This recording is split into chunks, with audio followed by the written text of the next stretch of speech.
Hello everyone, this is Serious Trivia, and today we're continuing our Let's Talk Lore series covering the Nanman Expedition with episode 3 titled The First Encounter. So last episode, we left off as Zhuge Liang tricked the three rebel administrators to attack each other and bring a swift end to the rebellion within the commanderies of Jianning, Yuexi, and Zhangke. And with that taken care of, Zhuge Liang made final preparations to march farther south to face off against Meng Huo. But just before he left, a caravan from the emperor arrives into Zhuge Liang's camp. And leading this caravan was Ma Su, who was dressed in all white as it was still the mourning period for the passing of his older brother Ma Liang. Now, before we can proceed with the story, we have to introduce Ma Su a little bit more, as he is quite new here.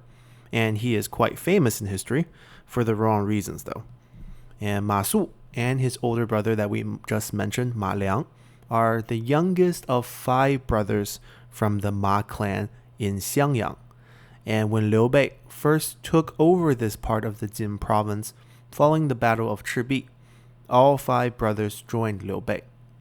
And of these 5, the 4th brother, Ma Liang, was the most well-known and respected for his intellect, and also known for his very unique appearance as he grew up with white eyebrows.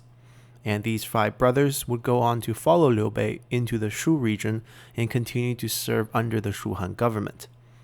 But in the battle where Liu Bei was defeated by the Wu forces as Liu Bei seek revenge for the death of his sworn brother Guan Yu in the year 223, Ma Liang died on the battlefield. So that is why Ma Su is still wearing white when arriving at Zhuge Liang's camp. And to talk a little bit more about Ma Su, he grew up as an excellent student of the classical texts and is also well versed in history and war manuals. And because of his studies and intellect, Zhuge Liang has always been very fond of him. So when Ma Su arrives with his caravan bearing gifts and wine to reward Zhuge Liang's army for their early success against the rebels, Zhuge Liang takes Ma Su aside to have a little chat with him about the current campaign. And during this conversation, Zhuge Liang asked Ma Su about what he thought about the rebellion. And Ma Su answers, "The rebels in the south lives far away from our seat of power in Chengdu, and thrives in this jungle and mountain terrain where they call home. Today, our armies might be descending upon them, and they might surrender to our might. But tomorrow, when our armies are busy in the north battling Cao Pi, they will surely rebel again. So just as the war manual says, beating their will to fight is more important than taking cities, and striking fear in their hearts is more important than how many rebels we kill." Hearing this, Zhuge Liang is extremely satisfied and asks Ma Su to stay with the army as a visory role, while he writes a thank you letter back to the emperor that also will explain why Ma Su is not coming back. So, while the Shu Han forces rested up before the next battles, Meng Huo, hearing the news of the administrators' defeats, summoned his 3 cave commanders in Jin Huan San Jie, who commands the forces of the first cave, Dong Cha Na, who commands the force of the second cave, and A Hui Nan, who commands the forces of the third cave.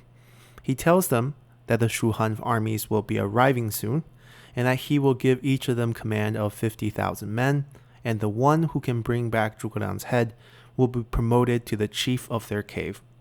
So the 3 of them went their separate ways, as Jin Huan San Jie took up the central position, with Dong Cha Na taking up the left flank and A Hui Nan taking up the right flank. And as their armies moved toward Zhuge Liang's forces and make camp, Zhuge Liang's scouts spots their movement and reports back. So Zhuge Liang summons Zhao Yun and Wei Yan, his 2 leading generals, to the commander's tent, but instead of giving them an assignment, he ignores them and also summons Wang Ping and Ma Zhong into the tent. He tells Wang Ping and Ma Zhong that Zhao Yun and Wei Yan here are now getting up in age, and that this terrain that they will be fighting on is unfamiliar to them. So instead of risking their lives, I am now giving you 2 command of the left and right flanks to take care of the right flanks and left flank of the enemy. Then he dismisses them and summons in Zhang Yi and Zhang Ni into the tent as well. And to them, he also repeat the statement that Zhao Yun and Wei Yan are now older and they're unfamiliar with this terrain, so the task of taking on the enemy's central force is now theirs. And after they were dismissed, Zhuge Liang continues on with his business at hand, seeming to have completely forgotten that Zhao Yun and Wei Yan were still standing in the tent awaiting orders.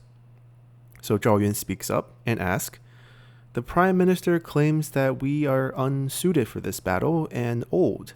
So if we happen to become familiar with the terrain, could we go out and fight?" Zhuge Liang ignores the question and simply dismisses them and tells them to take it easy and stay at the camp. Outside the commander's tent, Zhao Yun and Wei Yan are now fuming. So Zhao Yun invites Wei Yan over into his tent for a drink. And over drinks, Zhao Yun says, "We are the highest ranking generals on this campaign, but instead of leading the force, we're asked to sit idly here because we are unfamiliar with the terrain, while these kids get to have all the fun. We can't stand by this. Let us ride out tonight in the cover of the darkness to see if we can catch a few enemy scouts. That way, we can learn the lay of the land from the locals, and maybe even spot the locations of the enemy encampments." Wei Yan agrees, so the two men rides out alone that night as night falls, and not long into their ride towards the general direction of the enemy camp, they spot a group of enemy patrols numbering around 20 men. And seeing this prize, Zhao Yun, who has charged through tens of thousands of men on the battlefield of Changban, and Wei Yan, who had tried to single-handedly turn over the city of Xiangyang to Liu Bei back in the day, fearlessly charge into the enemy patrol. And after a quick fight, they scatter the enemy and capture 2 scouts alive as they roll back to camp with their prisoners. Back at camp, Zhao Yun and Wei Yan fed their prisoners and learned the location of all 3 enemy encampments as well as the major roads that leads to them. So without wasting any time or asking for permission from Zhuge Liang, they rallied 5,000 of their best and most trusted troops and marched out of the camp in the early morning hours.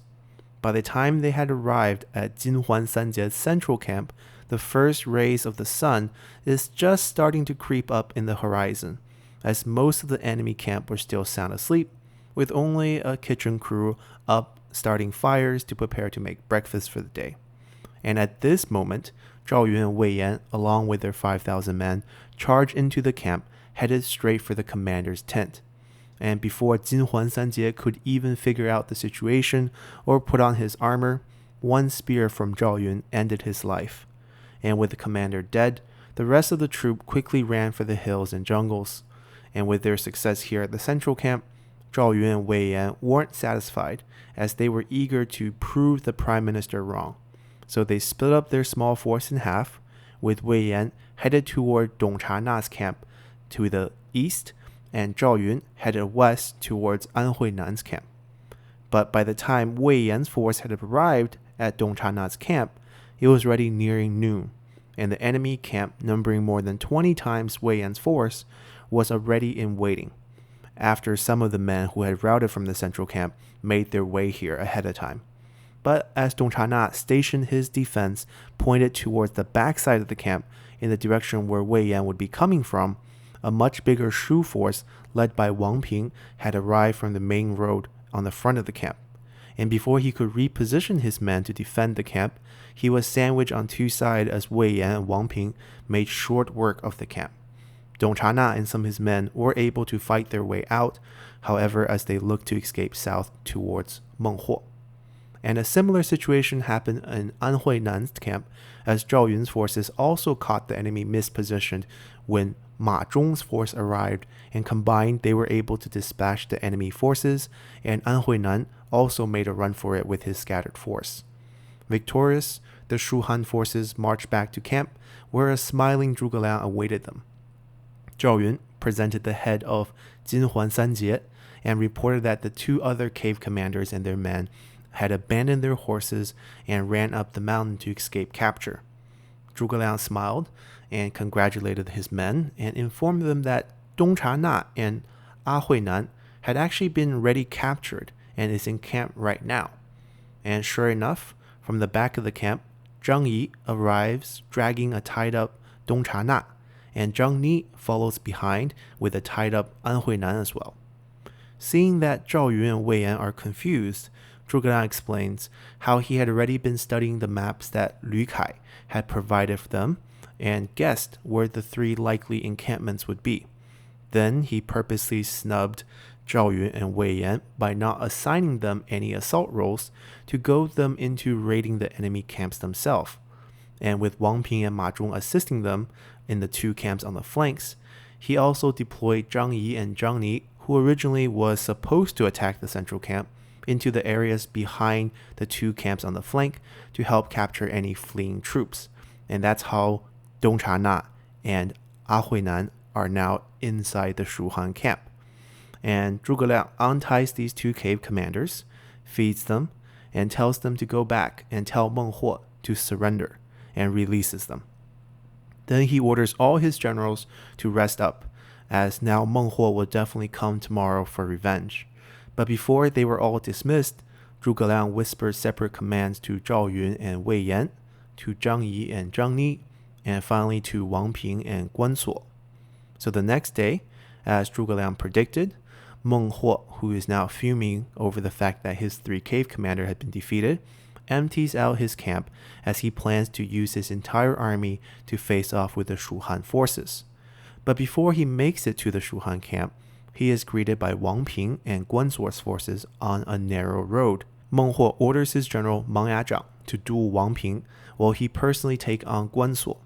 And after a few exchanges, Wang Ping and Guan Suo exchanges a glance, and the 2 of them start pulling back as their forces start to flee back towards the Shu Han camp. Meng Huo orders his troops to pursue, and of course, he pursues directly into an ambush by Zhang Yi and Zhang Ni. And unable to continue to push toward the Shu Han camp, Meng Huo was able to pull out most of his sizable force as he disengages with the ambush party. But just as he was pulling back toward his own camp, Zhao Yun's force comes out of nowhere to cut off his retreat. And unable to break through Zhao Yun's encirclement, Meng Huo orders his men to also abandon their horse and the path as they start to retreat into the jungles and mountains surrounding the path. But what was awaiting for them in the thick of the jungle is a hail of crossbows, as Wei Yan's men were laying in waiting. Seeing that they're surrounded on all sides, Meng Huo surrenders his force to Zhao Yun and Wei Yan and is brought back to Zhuge Liang's camp. Awaiting them was a beaming Zhuge Liang, who had been busy decorating the camp as he ordered his imperial palace guards, a personal gift from the emperor to protect his own safety, to stand in full armor, and the kitchen crew has already been slaughtering cows and pigs all day and cooking. And awed by this sight of imperial armor and steel and the aroma of meat, Meng Huo's men were untied at the camp as Zhuge Liang treated them to a feast alongside the victorious Shu Han army. And then, as the feast winded down, Zhuge Liang tells all of Meng Huo's troops that their family back at home must be worried sick for them all, so they're now all free to go. And when they have all departed, Meng Huo was dragged out before Zhuge Liang. Zhuge Liang asked Meng Huo, "Our past emperor treated you well and granted you titles, yet why do you rebel now?" Meng Huo replies, "This land has always been our land. First, Liu Yan comes and claims it, and then Liu Bei comes and seizes it. But at the end of the day, this land is our land. So how can we be the traitors and rebels when we're only taking back what is rightfully ours?" Zhuge Liang smiles and asks, "Well, you are my prisoner now, so will you accept defeat?" Meng Huo scoffs back, "You laid an ambush on a very narrow path and entrapped my army. If you let me go and allow me to regroup my forces so that we can have a proper showdown, then I'll willingly accept my defeat." Zhuge Liang nods and orders the guard to free Meng Huo and gives him a horse and lets him go. So with that, we end our episode as we look forward to a second encounter, which is the title of our next episode. So thank you guys for watching again, and see y'all next time. Bye!